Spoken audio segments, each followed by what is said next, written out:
Le chômage continue de grimper en Europe. Les taux sont à la hausse pour le 5e mois consécutif. Sur fond de restrictions d'activité dues au Covid, le taux de chômage dans l'Union européenne a atteint en août 7,4% de la population active, selon l'Office européen des statistiques Eurostat. Par rapport à juillet 2020, le nombre de personnes à la recherche d'un emploi a ainsi augmenté de 238 000 en un mois dans l'ensemble des pays de l'UE et de 251 000 pour les pays de la zone euro. Entre juillet et août dernier, le nombre de chômeurs de moins de 25 ans a lui augmenté de 64 000 dans l'UE, toujours selon les données d'Eurostat.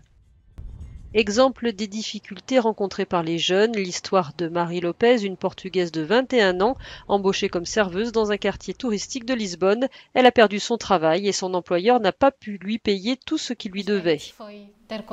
Notre responsable est venu nous dire que le restaurant devait fermer à cause de la pandémie, explique-t-elle. Quelques semaines après, il a envoyé un message pour dire qu'il était malade, qu'il ne pouvait pas nous rencontrer et qu'il n'avait pas les moyens de nous verser les salaires qu'il nous devait sur la moitié du mois, ni nous payer pendant que nous devions rester chez nous.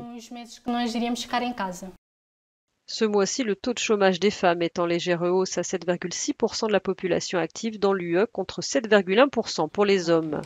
Les situations peuvent vite devenir critiques. C'est le cas pour cette mère célibataire, ex-employée de cuisine. Elle a été licenciée il y a 5 mois.